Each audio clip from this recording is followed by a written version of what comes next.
ಸರ್ಕಾರಿ ಶಾಲೆಗಳಲ್ಲಿ ಕಲಿತ ವಿದ್ಯಾರ್ಥಿಗಳ ಸಾಧನೆ ರಾಜ್ಯದ ಜನರ ಹುಬ್ಬೇರಿಸುವಂತಾಗಿದೆ.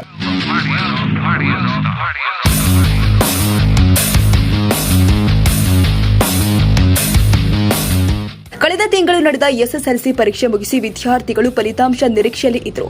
ಇಂದು ಕರ್ನಾಟಕ ಶಾಲಾ ಪರೀಕ್ಷೆ ಮತ್ತು ಮೌಲ್ಯ ನಿರ್ಣಯ ಮಂಡಳಿ ಅವರು ಫಲಿತಾಂಶ ಬಿಡುಗಡೆ ಮಾಡಿದ್ದಾರೆ.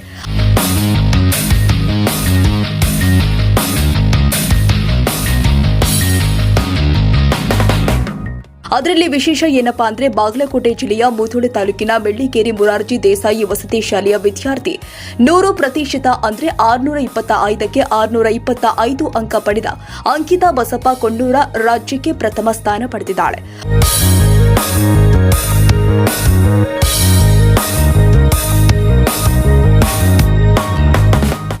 ಹುನಗುಂದ ಮತ್ತು ಇಳಕಲ್ ಅವಳಿ ತಾಲೂಕಿನ ಫಲಿತಾಂಶ ಗಮನಿಸಿದರೆ ಇಲ್ಲಿಯೂ ಕೂಡ ಸರ್ಕಾರಿ ಶಾಲೆಗಳ ಮೇಲುಗೈ ಎಂಬುದು ಗೊತ್ತಾಗುತ್ತೆ.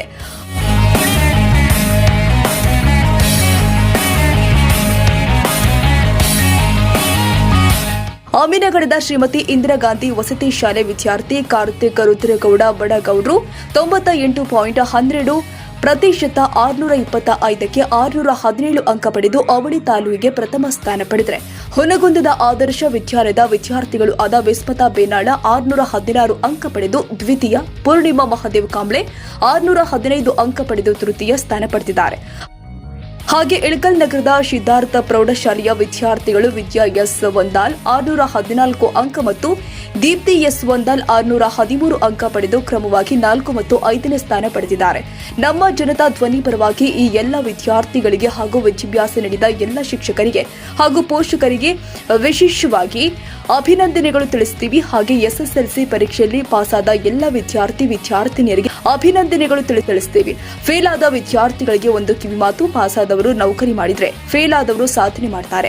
ಎದೆಗುಂದದೆ ಸಾಧನೆ ಮಾಡುವವರಲ್ಲಿ ನೀವು ಒಬ್ಬರಾಗಿ ನಿಮ್ಮ ಹೆತ್ತವರು ನಿಮಗಾಗಿ ಹಗಲಿರುಳು ಶ್ರಮಿಸಿದ್ದಾರೆ. ನೀವು ಪಾಸ್ ಆಗಲಿ ಫೇಲ್ ಆಗಲಿ ಜೀವನದಲ್ಲಿ ಸಾಧನೆ ಮಾಡಿ ನಿಮ್ಮ ತಂದೆ ತಾಯಿಗೆ ಆಸರಿಯಾಗಿ ಎಂದು ಹೇಳುತ್ತಾ ಮತ್ತೆ ಸಿಗೋಣ. ನಮಸ್ಕಾರ.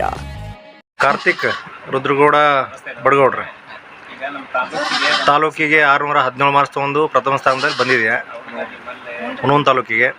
ಸೊ ಇದ್ರ ಬಗ್ಗೆ ನಿನ್ನ ಅನಿಸಿಕೆ ಏನಪ್ಪ? ಖುಷಿ ಆಗ ಸರ್, ಭಾಳ ಪರಿಶ್ರಮ ಪಡಿದ್ದೆ. ಅವಾಗ ಸ್ಕೂಲಿಗೆ ಇದ್ದಂಗೆ ಟೀಚರ್ಸ್ ಎಲ್ಲ ಸಪೋರ್ಟ್ ಮಾಡಿದ್ರೆ, ರಾತ್ರಿ ಸ್ಟಡಿ ಪೀರಿಯಡ್ ತೊಗೊಂಡು ಚಲೋತ್ನಾಗ ಓದಕ್ಕೆ ಸಪೋರ್ಟ್ ಮಾಡ್ರೆ. ಆಗ ಎಲ್ಲರೂ ಸಪೋರ್ಟ್ ಇದಕ್ಕೆ ಎಷ್ಟು ಮಾಡೋಕ್ಕೆ ಸಾಧ್ಯ ಆಗೈತಿ. ಎಲ್ಲರೂ ಆಫೀಸರ್ಸ್ ಮನೆಗೆ ಬಂದು ಖುಷಿಯಾಗಿತ್ತು. ಕನಸಿತ್ತು ಮನೆಗೆ ಕರೆಸ್ಬೇಕಂತ ನಾನು ಟೀಚರ್ ಚಾಲೆಂಜ್ ಮಾಡಿದ್ದೆ. ಓಕೆ, ಇದಕ್ಕೆ ಟೀಚರ್ ನಾವು ಸ್ಕೂಲಲ್ಲಿ ಚಾಲೆಂಜ್ ಮಾಡಿದ್ದೆ, ಮಿಸ್ರಿ ಮನೆಗೆ ಕರ್ಸ್ತೇನೆ ಅಂತ. ಅದೀಗ ನನ್ನ ಸಹಿತ ಖುಷಿ ಆಗೋದು. ಒಳ್ಳೆಯದು. ಇನ್ನು ಮುಂದಿನ ಗುರಿಗಳೇನಪ್ಪಿ? ಮುಂದೆ IAS ಆಫೀಸರ್ ಹಾಕಂದ್ರೆ ಈಗ ಹೆಂಗೆ ಚಲೋತ್ನೇ ಪರ್ಸೆಂಟ್ ಏನು ಮುಂದೆ ನಂಗೆ ಚಲೋತ್ನೇ ಓದ್ಕೊಂತ ಕಂಟಿನ್ಯೂ ಮಾಡ್ತೀನಿ. ಪಾರ್ವತಿ ಅವರೇ, ನಿಮ್ಮ ಮಗ ಈಗ ಹುನಗುಂದ ತಾಲೂಕಿಗೆ SSLC ಪರೀಕ್ಷೆಯಲ್ಲಿ ಪ್ರಥಮ ಸ್ಥಾನ ಪಡೆದನ್ರಿ. ಇದ್ರ ಬಗ್ಗೆ ತಮ್ಮ ಅನಿಸಿಕೆ ಏನ್ರಿ? ಭಾಳ ಖುಷಿ ಆಗೈತ್ರಿ. ಖುಷಿ ಒಳಗ ಏನ್ ಮಾತಾಡ್ಬೇಕನ್ನೋದ ಗೊತ್ತಾಗವಲ್ರಿ. ಆಫೀಸರ್ ನಮ್ಮ ಮನಿ ತನಕ ಬಂದ್ರ, ಆಫೀಸರ್ ಮನಿಗೆ ನಾವು ಹೋಗಿರ್ತೀರಿ, ಅವ್ರ ನಮ್ಮ ಮನಿ ಬಾಗ್ಲಿಗೆ ಬಂದ್ರಂದ್ರ ಇನ್ನೂ ಜಾಸ್ತಿ ಖುಷಿ ಆಗೈತ್ರಿ. ಖುಷಿಯನ್ನು ವ್ಯಕ್ತಪಡಿಸ್ತಾರೆ. ಮುಂಚೆಯಿಂದನೂ ಇದೇ ರೀತಿ ಜಾಣ ಇದ್ದು ಸ್ವಲ್ಪ ಮಟ್ಟಿಗೆ ಇದ್ದನ್ರಿ. ಮೊರಾರ್ಜಿ ಸ್ಕೂಲಿಗೆ ಹೋದ್ಮೇಲೆ ಮತ್ತಿಷ್ಟ ಇಂಟ್ರೆಸ್ಟ್ ಆಗ್ಯಾನ. ಯಾವ ಸ್ಕೂಲಲ್ಲಿ ಇದ್ರಿ? ಅಮೀನಗಡ ಇಂದಿರಾ ಗಾಂಧಿ ರೆಸಿಡೆನ್ಸಿ ಸ್ಕೂಲ್ ವಸತಿ ಶಾಲೆ ಅಮೀನಗಡ ರೀ. ಅಮೀನಗಡ ಅದು ಈ ಬಾಗಲಕೋಟೆ ಸೆಕ್ಟರ್ 88ದಾಗ ಐತ್ರಿ. ಒಳ್ಳೆಯದು. ಕಾರ್ತಿಕ್ ರುದ್ರಗೌಡ್ರ ಮಗ ಬಡಗೌಡ ತಮ್ಮ ಮಗ SSLC ಪರೀಕ್ಷೆ ಒಳಗೆ ಪ್ರಥಮ ಸ್ಥಾನ ಪಡೆದನ್ರಿ. ತಮಗೆ ಹೆಂಗೆ ಅನಿಸ್ತಾ ಇದೆ ಇವತ್ತು? ಶಿಕ್ಷಣಾಧಿಕಾರಿಗಳ ಕಾರ್ಯಾಲಯದಿಂದ ಮತ್ತು ಆ ಶಾಲೆಯ ಒಂದು ಮುಖ್ಯೋಪಾಧ್ಯಾಯರು ತಮ್ಮ ಶಾಲೆಯಿಂದ ತಮ್ಮ ಮನೆಗೆ ಬಂದು ವಿದ್ಯಾರ್ಥಿಯನ್ನು ತಮ್ಮ ಮಗನನ್ನು ಸನ್ಮಾನ ಮಾಡಿದ್ದಾರೆ. ಅದ್ರ ಬಗ್ಗೆ ತಮ್ಮ ಅನಿಸಿಕೆ ಏನು ಸರ್? ಇಷ್ಟು ಪರ್ಸೆಂಟ್ ಮಾಡ್ದಂತ ನಮ್ಮ ನಿರೀಕ್ಷೆ ಇದ್ದಿಲ್ಲ ರೀ. 85-90 ಮಾಡ್ಬೋದು ಅಂತ ನಮ್ಮ ಲೆಕ್ಕಾಚಾರ ಇತ್ತು ರೀ. ಆದ್ರೆ 98 ಪಾಯಿಂಟ್ ಮಾಡ್ತಾನಂತೇಳಿ ನಮ್ಮ ಸುದ್ದಿ ಕೇಳಿ ಭಾಳ ಸ್ವಲ್ಪ ಸಂತೋಷ ಆಯ್ತು ರೀ. ಈ ಊರಿನ ಜನರು ಸಾಕಷ್ಟು ಜನರು ಫೋನ್ ಮಾಡಿದ್ರು, ಎಲ್ಲ ಶಾಲೆಯವರು ಅವರು. ಇಷ್ಟೆಲ್ಲ ಕಾರಣಕ್ಕೆ ನಮ್ಮ ಮೊರಾರ್ಜಿ ಶಾಲೆಯವರು, ಇಂದಿರಾ ಗಾಂಧಿ ವಸತಿ ಶಾಲೆ ಶಿಕ್ಷಕರು ಮತ್ತು ಶಿಕ್ಷಣ ಇಲಾಖೆ ಎಲ್ಲ ಒಂದು ಮಾರ್ಗದರ್ಶನದಿಂದ ಈ ಮಟ್ಟಕ್ಕೆ ಬೆಳೆದಾರಂದಾಗ ಅವ್ರಿಗೆಲ್ಲರಿಗೆ ನಮ್ಮ ಕುಟುಂಬದ ಪರವಾಗಿ ಅವ್ರಿಗೆ ಧನ್ಯವಾದಗಳನ್ನು ಹೇಳ್ತೀವಿ. ಒಳ್ಳೆಯದು. ಓಕೆ. ಇಂದಿರಾ ಗಾಂಧಿ ವಸತಿ ಶಾಲೆ ಅಮೀನ್ಗಡ.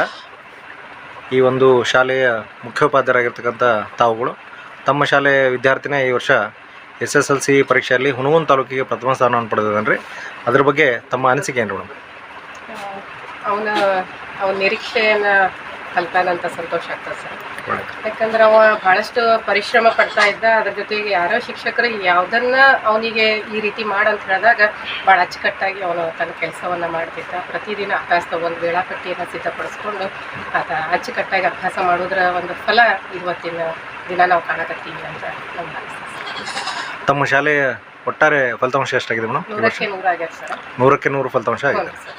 ಮಾನ್ಯ ಕ್ಷೇತ್ರ ಶಿಕ್ಷಣಾಧಿಕಾರಿಗಳು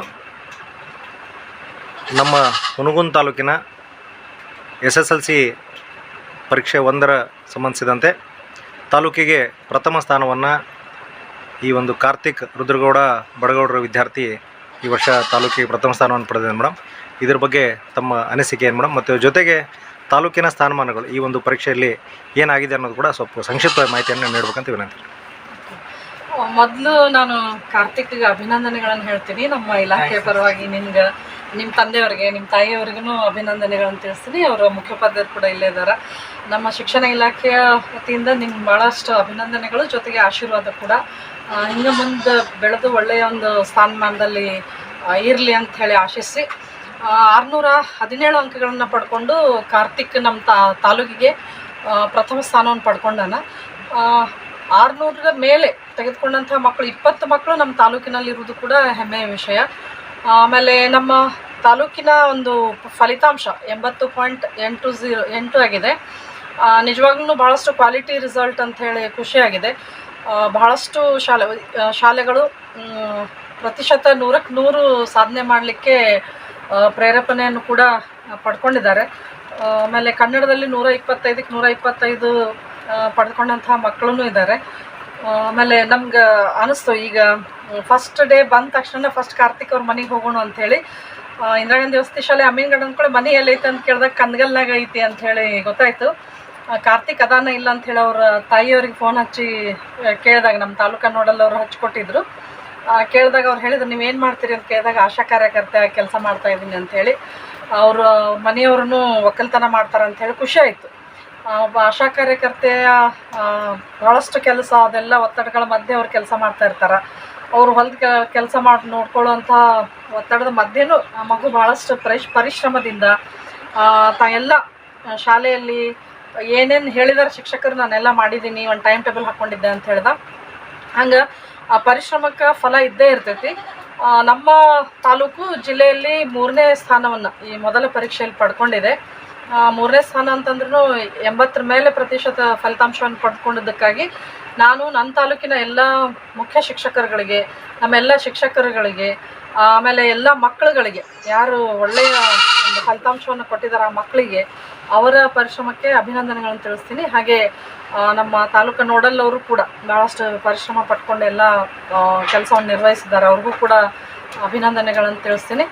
ಹೀಗೇ ನಮ್ಮೆಲ್ಲ ಮುಖ್ಯೋಪಾಧ್ಯಾಯರುಗಳು ಮತ್ತು ಶಿಕ್ಷಕರುಗಳು ತಮ್ಮ ಮಕ್ಕಳಿಗೆ ಪ್ರೇರಣೆ ಆಗಲಿ. ಇನ್ನು 2ನೇ ಫಲಿತಾಂಶ ಕೂಡ ಒಳ್ಳೆಯ ರೀತಿಯಿಂದ ಎಲ್ಲ ಮಕ್ಕಳು ಫಲಿತಾಂಶದಲ್ಲಿ ಉತ್ತೀರ್ಣರಾಗಿ ಅವ್ರ ಭವಿಷ್ಯವನ್ನು ರೂಪಿಸ್ಕೊಳ್ಳಿ ಅಂಥೇಳಿ ಆಶಿಸ್ತೀನಿ ನಾನು. ಒಳ್ಳೆಯದು. ಜೊತೆಗೆ ತಾಲೂಕಿನ ಫಲಿತಾಂಶ ಜಿಲ್ಲೆಯಲ್ಲೇ ತೃತೀಯ ಸ್ಥಾನ ಬಂದಿದೆ ಅಂತ ಹೇಳಿದ್ರು ಮೇಡಮ್. ಸೊ ಈ ರೀತಿಯಾಗಿರ್ತಕ್ಕಂಥ ಒಂದು 80%ಕ್ಕಿಂತಲೂ ಹೆಚ್ಚು ಬಂದಿದೆ ಅಂತ ಹೇಳಿದರೆ, ಈ ಒಂದು ಪ್ರತಿಶತವನ್ನು ಪಡೀಲಿಕ್ಕೆ ತಾವೇನೇನು ಕಾರ್ಯಕ್ರಮಗಳನ್ನು ಮತ್ತು ರೂಪುರೇಷೆಗಳನ್ನು SSLC ಫಲಿತಾಂಶ ಸುಧಾರಣೆಗೆ ಹಾಕ್ಕೊಂಡಿದ್ರಿ ಅಂತ ಹೇಳಿ ಒಂಚೂರು ಸಂಕ್ಷಿಪ್ತವಾಗಿ ಹೇಳ್ಬೋದು. ಆ್ಯಕ್ಚುಲಿ ನಾನು ಬಂದಿದ್ದು ಆಗಸ್ಟ್ 18ರಿಂದ. ಬಂದ ತಕ್ಷಣ ನಾವು ಮೊದಲು ಮಾಡಿರೋಂಥ ಕೆಲಸ ಅಂತಂದ್ರೆ ಎಲ್ಲ ಏನು ಶಿಕ್ಷಕರುಗಳನ್ನು ವಿಷಯವಾರು ವೇದಿಕೆಗಳನ್ನು ಭಾಳಷ್ಟು ಬಲಪಡಿಸಿದ್ವಿ. ಆ ವಿಷಯ ವೇದಿಕೆಗಳಲ್ಲಿ ಶಿಕ್ಷಕರು ಕೂಡ ತಮ್ಮ ಶಾಲೆಯ ಸಂಬಂಧಿಸಿದಂತಹ ಮಕ್ಕಳಿಗೆ ವಿಷಯವಾರು ತಮಗೇನು ಕಷ್ಟ ಅನಿಸಿದೆ ಅಥವಾ ಯಾರು ಒಳ್ಳೆಯದನ್ನು ಮಾಡ್ತಾ ಇದ್ದಾರೆ ಅವೆಲ್ಲ ಶೇರಿಂಗ್ ಮೀಟಿಂಗ್ ಅಂಥೇಳಿ ಅಲ್ಲಿ ಶೇರ್ ಮಾಡ್ಕೊಳ್ಳೋಂಥದ್ದನ್ನು ಕಡ್ಡಾಯವಾಗಿ ಮಾಡಿದ್ವಿ. ಅಲ್ಲಿಂದ ಪ್ರಾರಂಭವಾಗಿದ್ದು. ಆಮೇಲೆ ಮನೆಗೆ ಗುರೂಜಿ ಬಂದರು ಗುರುವಾರ ಅಂಥೇಳಿ ಪ್ರತಿ ಗುರುವಾರ ಮಕ್ಕಳ ಮನೆಗಳಿಗೆ ಭೇಟಿಯನ್ನು ಶಿಕ್ಷಕರು, ಹೆಡ್ ಮಾಸ್ಟರ್ ಎಲ್ಲರೂ ಕೂರಿಸ್ಕೊಂಡು ಮನೆಗೆ ಹೋಗಿ ಆ ಮಕ್ಕಳಿಗೆ ಮತ್ತು ಅವ್ರ ಪಾಲಕರಿಗೆ, ಮಕ್ಕಳಿಗೆ ಓದಕ್ಕೆ ಹೇಳುವಂಥದ್ದು, ಪಾಲಕರಿಗೆ ಕೂಡ ಮಾಹಿತಿಯನ್ನು ಕೊಟ್ಟು ನಿಮ್ಮ ಮಕ್ಕಳು ಈ ಸರ SSLC ಇದಾರ, ಅವ್ರಿಗೆ ಓದ್ಸಕ್ಕೆ ಬಿಡ್ರಿ, ಬೇರೆ ಹೊರಗಡೆ ಹೋಗೋದು ಅಥವಾ TV ನೋಡೋದು ಜಾಸ್ತಿ ಮಾಡದೇ ಇರುವಂಗೆ ನೋಡ್ಕೊಳ್ರಿ ಅಂತೇಳಿ ಹೇಳಿ ಅವರು ಎಲ್ಲರೂ ಕೂಡ ಮಾರ್ಗದರ್ಶನವನ್ನು ಮಾಡಿದ್ದಾರೆ.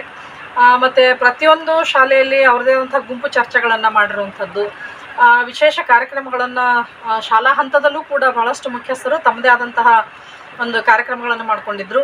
ಆಮೇಲೆ ರೆಡ್ ಮತ್ತು ಬ್ಲೂ ಗ್ರೀನ್ ಗ್ರೂಪ್ಗಳನ್ನಾಗಿ ಮಕ್ಕಳನ್ನು ಗುರುತಿಸಿ ಹೈಯೆಸ್ಟ್ ಮಾಡುವಂಥ ಮಕ್ಕಳು ಯಾವು, ಮೀಡಿಯಮ್ ಆಗಿರುವಂತಹ ಮಾರ್ಕ್ಸ್ಗಳನ್ನು ತೆಗೆಯುವಂಥ ಮಕ್ಕಳು ಯಾವು, ಮತ್ತು ನಮ್ಮ ನಿರೀಕ್ಷೆಗೆ ಇನ್ನೂ ಕಡಿಮೆ ಆಗುವಂತಹ ಮಕ್ಕಳು ಯಾವುದು ಅಂತೇಳಿ ಗುರುತಿಸಿ ಆ ಮಕ್ಕಳಿಗೆ ಹೆಚ್ಚಿನ ಒಂದು ವಿಶೇಷವಾಗಿ ಕಾಳಜಿ ವಹಿಸಿ ಅವ್ರಿಗೆ ಬೇಕಾದಂತಹ ಯಾವ ರೀತಿಯಾಗಿ ಅವ್ರಿಗೆ ಓದಬೇಕು, ಬರೀಲಿಕ್ಕೆ ಎಲ್ಲಿ ತೊಂದರೆ ಆಗ್ತಾ ಇದೆ ಅಲ್ಲೇ ಬರವಣಿಗೆಯನ್ನು ಮಾಡಿಸುವಂಥದ್ದು. ಮತ್ತು ವಿಷಯವಾರು ಏನಾದರೂ ಕಠಿಣ ವಿಷಯಗಳಿದ್ದರೆ ಅವರು ಮಕ್ಕಳ ಜೊತೆ ಅವ್ರಿಗೆ ದತ್ತು ಕೊಟ್ಟು, ಆ ಮಕ್ಕಳನ್ನ ಶಿಕ್ಷಕರಿಗೆ ದತ್ತು ಕೊಟ್ಟು, ಇವನ್ ಮುಖ್ಯೋಪಾಧ್ಯಾಯರಿಗೂ ದತ್ತು ಕೊಟ್ಟು ಅಲ್ಲಿ ಆ ಕೆಲಸವನ್ನು ನಿರ್ವಹಿಸಿದ್ವಿ. ಆಮೇಲೆ ಪ್ರತಿ ಶಾಲೆಗಳಿಗೂ ನಾವೆಲ್ಲರೂ ಭೇಟಿ ಕೊಟ್ಟು ಅಲ್ಲಿ ಮಾಹಿತಿಯನ್ನು ಪಡ್ಕೊಂಡು ವಿಶ್ಲೇಷಣೆ ಮಾಡಿ ಅಂತಹ ಮಕ್ಕಳಿಗೆ ಚೆನ್ನಾಗಿ ಓದೋದಕ್ಕೆ ಪ್ರೇರೇಪಣೆ ಮಾಡಿದ್ವಿ. ಆಮೇಲೆ ನಂದೀಶ್ ರೆಡ್ಡಿ ಅನ್ನುವಂಥ ಒಬ್ಬರನ್ನ ರಿಸೋರ್ಸ್ ಪರ್ಸನ್ನ ಅವ್ರನ್ನೂ ಕೂಡ ಕರೆಸಿ ಬಹಳಷ್ಟು ಸೆಲೆಕ್ಟೆಡ್ ಮಕ್ಕಳನ್ನ ಅಲ್ಲಿ ಕರೆಸಿ ಎಲ್ಲ ಗ್ರೂಪ್ನಿಂದನೂ ಸೆಲೆಕ್ಟೆಡ್ ಮಕ್ಕಳನ್ನ ಅಲ್ಲಿ ಕರೆಸಿ ಅದು ಒಂದು ಪರಿಣಾಮಕಾರಿಯಾದಂತಹ ಕೆಲಸವನ್ನು ಮಾಡ್ತು ಅಂತ ಅನ್ನೋದ್ರೊಳಗೆ ಎರಡು ಮಾತಿಲ್ಲ. ಹಾಗೆ ನಮ್ಮ ಶಿಕ್ಷಕರ ನಿರಂತರ ಪರಿಶ್ರಮ, ಮುಖ್ಯೋಪಾಧ್ಯಾಯರ ಒಂದು ಪರಿಶೀಲನೆ ಮತ್ತು ಅವರೆಲ್ಲ ನೋಡಿ ಗೈಡ್ ಮಾಡುವಂಥದ್ದು, ಹಿಂಗೆ ಬೇರೆ ಬೇರೆ ಕಾರ್ಯಕ್ರಮಗಳನ್ನು ನಾವೆಲ್ಲ ಹಾಕ್ಕೊಂಡಿದ್ದೀವಿ. ಜೊತೆಗೆ ಮಕ್ಕಳು ಪರಿಶ್ರಮ ಭಾಳಷ್ಟು ಎದ್ದು ಕಾಣಿಸುತ್ತೆ. ಆಮೇಲೆ ಮಾನ್ಯ ಉಪನಿರ್ದೇಶಕರು ಮತ್ತು ಮಾನ್ಯ ಜಿಲ್ಲಾಧಿಕಾರಿಗಳವರ ಒಂದು ಆದೇಶದಂತೆ ಒಂದೇ ಟೈಮ್ಗೆ ಇಡೀ ಜಿಲ್ಲೆಯಲ್ಲಿನ ತಾಯಂದಿರ ಸಭೆಗಳನ್ನು ಮಾಡುವುದರ ಮೂಲಕ ತಾಯಂದಿರಲ್ಲಿನೂ ಕೂಡ ಮಕ್ಕಳ ಶಿಕ್ಷಣಕ್ಕಾಗಿ ಅವರು ಎಷ್ಟು ಇಂಟ್ರೆಸ್ಟನ್ನು ತಗೊಳ್ತಾ ಇದ್ದಾರೆ, ಮತ್ತು ಇದೊಂದು ಬಹಳ ಮಹತ್ವದ ಒಂದು ಮೈಲಿಗಲ್ಲಾಗಿರೋದ್ರಿಂದ ಆ ಮಕ್ಕಳಿಗೆ ನಿಮ್ಮಿಂದ ಇದೆಲ್ಲ ಬೇರೆ ಬೇರೆ ಓದಲಿಕ್ಕೆ ಬರೀಲಿಕ್ಕೆ ಅವಕಾಶ ಮಾಡಿಕೊಡಿ ಅಂತ ಹೇಳುವಂತಹ ಕಾರ್ಯಕ್ರಮ. ಮತ್ತು SDMC ಅವ್ರದ್ದು ಜಿಲ್ಲೆಯಲ್ಲಿ ಅಟ್ ಎ ಟೈಮ್ ಒಂದೇ ದಿನ ಸಭೆಗಳನ್ನು ಕರೆದು ಅವರ ಸಹಕಾರವನ್ನು ಕೂಡ ಕೋರಿದ್ದು, ಮತ್ತು ನಿರಂತರವಾಗಿ ಘಟಕ ಪರೀಕ್ಷೆಗಳನ್ನು ನಡೆಸಿರುವಂಥದ್ದು. ಆ ಘಟಕ ಪರೀಕ್ಷೆಗಳನ್ನು ಬರೀ ನಡೆಸಿದಷ್ಟೆಲ್ಲ ವಿಶ್ಲೇಷಣೆ ಮಾಡಿ ಯಾವ ಘಟಕ ಯಾವ ಮಗುವಿಗೆ ತಿಳಿದಿಲ್ಲ ಅಂತ ಅನ್ನುವಂಥದ್ದನ್ನು ಹೇಳಲಿಕ್ಕೂ ಕೂಡ ಎಲ್ಲ ಶಿಕ್ಷಕರು ಮಾರ್ಗದರ್ಶನವನ್ನು ನೀಡಿದ್ದಾರೆ. ಹೀಗೆ ಬೇರೆ ಬೇರೆ ಕಾರ್ಯಕ್ರಮಗಳನ್ನು ಹಾಕ್ಕೊಂಡಿದ್ದು ಕೂಡ ಸಹಾಯಕ ಆಗಿದೆ ಅಂತ ಹೇಳಿ ಅನಿಸುತ್ತೆ.